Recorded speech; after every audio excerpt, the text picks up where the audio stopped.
Hi, my name is Nuna, and I am a big fan of Lisa Eldridge and her products. So today I'm going to do a bit of a full face of Lisa Eldridge. Now, she doesn't currently have a liquid under eye concealer, so I'm going in with my trusty Haus Labs concealer with a Sigma E25 blending brush. I just pop some on the back of my hand, prime the brush, as Katie Jane Hughes would say, and I apply a sheer amount under the eyes and on my eyelids.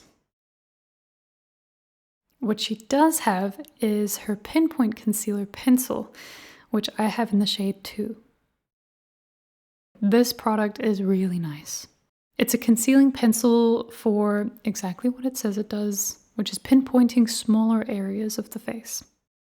It's a creamy, highly pigmented formula. It's super long wearing, and it's quite easy to apply. I wouldn't use it underneath the eyes necessarily or on larger areas, but as you can see, I just do a very scraggly application and I tap it with my ring finger to blend it out.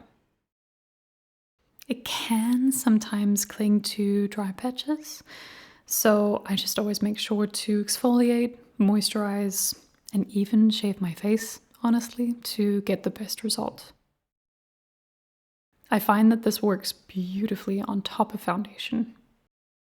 I don't actually own her foundation yet, the Seamless Skin foundation, but this is a good opportunity to show that the concealer pencil works really nicely to even out the complexion, even on a foundationless day.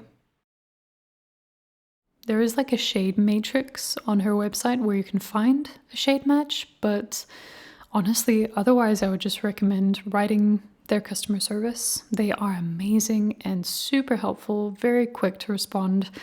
They've helped me so much with finding shades and other questions, so I would recommend that.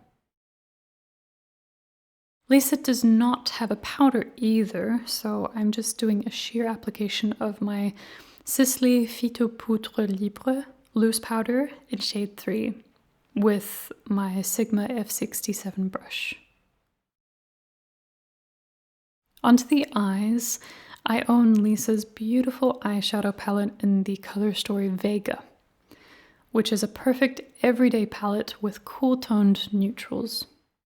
I actually do use this every day, mostly the shade Turbulence, but overall I love the formula and the color story, and of course the packaging. These eyeshadows are very easy to use, as I find with everything from Lisa. They are somewhat creamy, so they blend so effortlessly. They have great lasting power and little to no creasing. I also don't experience any fallout with these. I'm doing a wash of the shade French Grey over my eyelids first. And then I'm going in with Turbulence on the outer corners of my eyes, as well as the crease lines and underneath my eyes. I finished with a hint of Smoke and Mirrors, just on the outer corners. For mascara, I am of course using her Kitten Lash mascara in black. This is another wonderful formula. It's easy to apply, easy to take off. It coats and separates the lashes so naturally. You're really left with these beautiful, fluffy, natural looking lashes. And this does not smudge on me at all. I wouldn't use this if I wanted full volume, but for everyday use it's fantastic.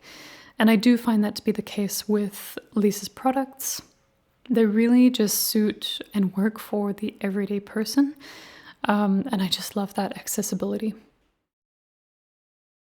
I'm going in with the liquid Lurex eyeshadow next, and they're amazing. I love this shade Cressida. It's a really pretty, like a rosy pearl kind of color. It's really nice all over the lids or just used as a topper. Again, super easy to blend, not patchy as some liquid eyeshadows can be. They last all day without budging, and yeah, I want more colors. For lips, I'm going to line them with the Sculpt and Shade Lip Pencil in 0N.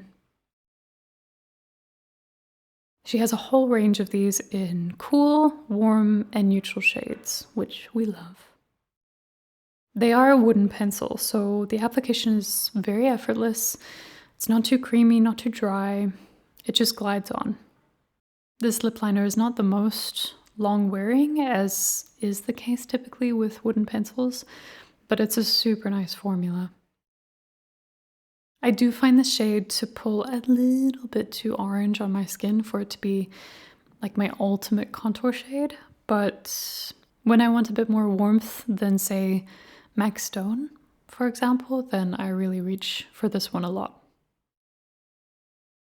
I love, love, love her Rouge Experience lipstick, which is a refillable and recyclable lipstick that you can buy separately or with this gorgeous component. I currently own 4 of the shades, but I'm going in with Lisa today, which is the perfect neutral pink. It's not too cool and it's not too warm. I'm just dabbing it in the center of my lips for a bit more of a blurred effect. This formula really is one of my favorite lipstick formulas. It's in between her Luxuriously Lucents and her True Velvets, so it's not too matte, it's not too sheer. It is quite hydrating, but it's not balm-like. It's just the perfect, creamy, long-wearing formula for every day. Another way I love to use the Pinpoint concealer is to do like a reverse lip line, or just to clean up the edges of my mouth a little bit. She doesn't have a blush at the moment, so I just put some of the Lisa lipstick on the back of my hand, and I'm using that on the cheeks and forehead. I love to match my blush with my lipstick. I think it makes for a really seamless look. Here I'm just using a MAC 159S brush, and I'm stippling it on for a more natural effect. No look can be complete without a fragrance. So the scent that I would pair with this look is Delina La Rosée. The fresh, sparkling quality of the rose in this fragrance kind of reminds me of the eyeshadow in Cressida paired with the lipstick in Lisa. Thank you so much for watching. This is the final look. Until next time.